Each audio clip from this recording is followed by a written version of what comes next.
provincia che vuole dare comunque il suo sostegno ad Alessandra per provare a cambiare veramente il Veneto.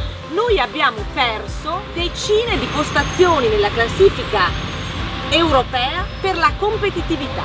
Ci vuole la politica che affianchi l'imprenditore, e la politica per funzionare deve avere una strategia, una visione di sviluppo, un'idea. Abbiamo un'occasione irripetibile. Adesso dobbiamo tirar fuori tutto il coraggio possibile per ridare al Veneto il futuro che si merita e il futuro che si spetta. La Bertilla può chiamare 4 amiche che non volevano andare a votare il 31 e dirgli: guarda che ho conosciuto a Moretti, la se simpatica, la se una mamma con Tottosetti, la se sta qua con me e ci siamo detti quello che serve. Il discorso sulle donne mi ha letteralmente commosso e entusiasmato. Sì. Assolutamente sì, perché le donne vogliono sentire da una donna, con la sensibilità delle donne, un discorso che un uomo non potrebbe mai fare. Ciao, ciao, ciao, ciao.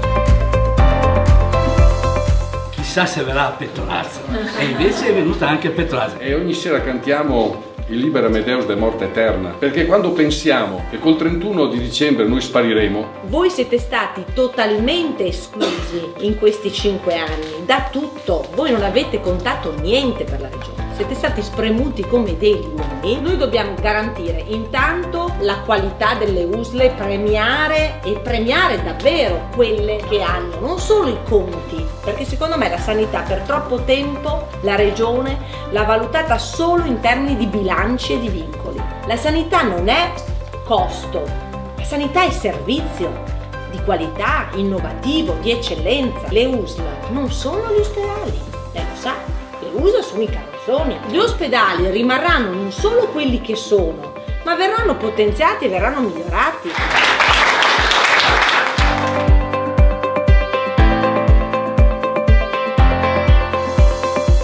Dei professionisti anche della disabilità. Abbiamo fatto un bel programma oggi, quindi non temete che vi do una mano anche da quel punto di vista lì, va bene?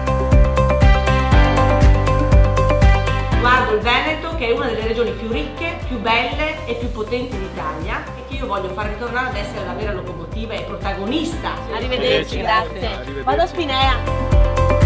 Per me è una grandissima emozione essere qui questa sera, perché è il comune dove sono consigliere comunale e perché sono qui a sostegno di Alessandra Moretti. Il coraggio è scelta, la nostra, questo sarà il motore del cambiamento. Consapevoli che dal giorno dopo avremo tanto da fare, avremo una grande responsabilità.